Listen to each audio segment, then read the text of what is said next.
All right, welcome in Rich Mannello, used to be the head coach at King's College, and Damon Saxon, just named to the Hall of Fame for the MAC for 2024. Damon, a great honor for you. Talk a little bit about being honored and what that means to you. First off, thank you. It was a lot of hard work. I had to reflect back on the long journey, which was awesome because I got to think back to all the messages Coach gave me throughout my career in school. And when you think we had these long, drawn out talks. No, he would give me 2 to 3 sentences, super impactful, and I took them with me for life. One, I know you don't remember this, but I had left school and I came back as a sophomore. I was fat, I was super out of shape. I got on a bus and I went to camp. I was 3 weeks late. And when he saw me, he hugged me. He was like, "I can't believe you came back."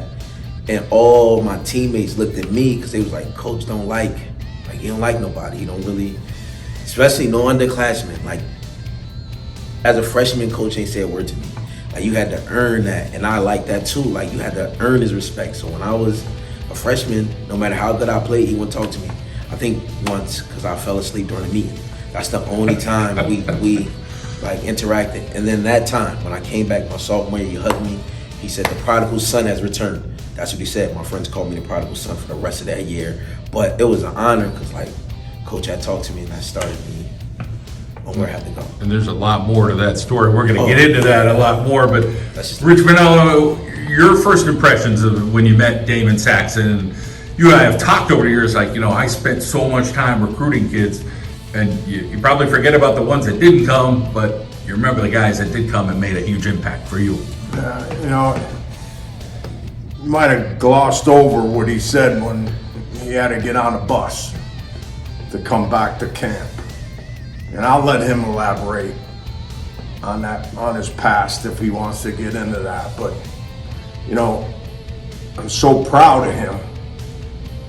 I'm going to be honest with you. I don't know if when we recruited him, we'd picture this right now.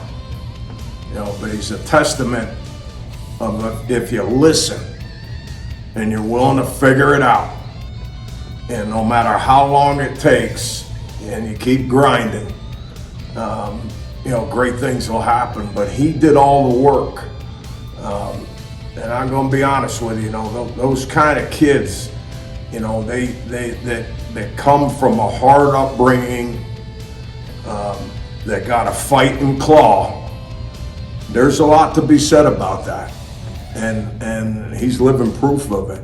And we'll get into more of what he's been doing, recently. I know we'll talk about that. But you asked me about the recruiting process, and we saw on film what we thought could be. If you're asking me a football question and a recruiting question, we were making the transition as a program from the full house wishbone, right? Because when we first got there, all the linemen looked like me. Right? And then, he ran behind a pretty solid bunch, but that took time. So as we evolved and, broke that full house wishbone backfield and, turned it into wings and then evolved into the eye, we thought that, this is what we were looking for. We had him. Jimmy DeMays was another one that was great out of the eye, and that's why we went after him in that respect. If you ask what caught your eye, Coach Anderson recruited him. He had that whole area, and then there was just something about the glare in him. He still has it, which I hope he never gets rid of. But there was something in that eye. I said it's going to take time to pull this out of him, because I'm not so sure, and I think he'll admit this part, on how hard he worked in high school. He was able to play and get around that, but at some point, that you get caught, and he got caught. He knows that. But in the recruiting side of it, we saw what could happen. And the big part was that, that glare in his eye, and knowing, listen, you got a mentally tough young man here that wants to do great, wants to do this. Some people may say it was easy for him to leave home. and come to Kings. But I don't know if that's the case. You know, sometimes easy is comfort, and comfort staying in the same environment you grew up, no matter how tough it is, but it's still what you know.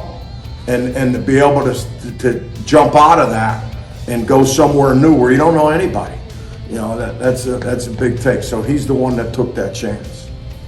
The bus. How did you get back on that bus, or why did you not come back? Like, talk a little bit about whatever you want to tell us with that story, but tell us about how you got back. All right, so I didn't really understand financial aid and like how I paid for school. I just knew I signed some papers. Mary Jo Elias, oh man, she saved my life. But she would walk me through everything. I still didn't grasp it. It was the end of my freshman year. I didn't know I had to renew the papers. So I had a child at home too, so now I have a 1-year-old. I didn't know I had to refile my financial aid, so I lose it. I ended up transferring schools to Montclair State. They coach saw me play when I was in high school. He wanted me. When I got there, I had like realized something was wrong with my knee. So I like went through their camp, but I couldn't really run. I spent some time rehabbing, and I was sitting at home. Me and my girlfriend at the time, we had a new apartment with our 1-year-old. I get a call from the president of our college, Father O'Hara. And he said, like, what do I need to do to help you get back into school? And I was like, Father, honestly, I just need help with my financial aid, like understanding everything, filling the paperwork out. He said, I'll get you on the phone with Mary Jo. We'll get everything worked out. If you can get a ride here, I think this was like a Wednesday. Let's say he said, if you can get back here by Friday, I'll get you in school. I called my dad. My dad said he would drive from South Jersey to North Jersey, pick me up.